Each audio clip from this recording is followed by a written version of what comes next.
बाबा तनी हाथ देखी ना। ठीक है दिखाओ। शादी तो नहीं हो पाएगी बाबू, हमरा ब्याह के 5 साल बीत गए। हाँ तो बच्चा नहीं होगा। 2 गो लड़का बारन सौ। तब नौकरी नहीं मिलेगा। बैंक के मैनेजर हई तब पैसा नहीं कमा पाओगे। करोड़पति बानी। हाँ तो बिहान आइए, हमरा साफ नहीं खेलौगत।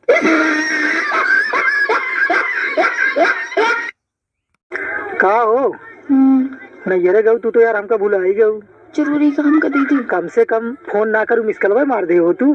कितना याद आवत बतोहार। उहे बाबू जोन नैका पापा जो नैका गद्दो देना है वही नाजिल पंप दवाई।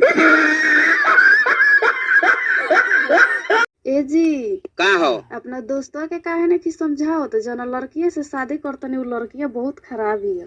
हम काहे समझाई? उस सर वो बतौलस हमरा के।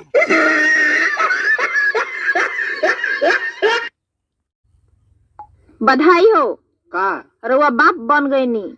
बाप बन गई नी? हाँ लेकिन हम तो अपना बाबा के भर्ती करैले बनी। जोड़ी तो आसमान से बना थे, तू को आसमान से गिर के मर गई है।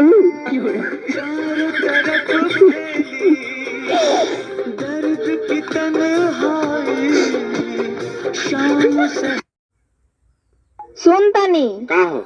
2000 रुपया लगी, हमार डिस्प्ले बदलवा दी तो। डिस्प्ले बदलवा दी?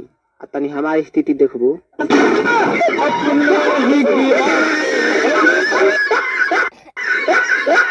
हो फोन करे के ना मन का हाथ का करी बाबू, काम करत करत सांस हो जाला। हमरे भौजी ना है नमक के। हंस मत पागली, नहीं कोरोना हो जाए। ए जी का हो? अपना दोस्तवा के काहे ने कि समझाओ तो जना लड़किया से शादी करतनी, उ लड़किया बहुत खराब ही है। हम काहे समझाई? उस सर वो बतौलस हमरा के।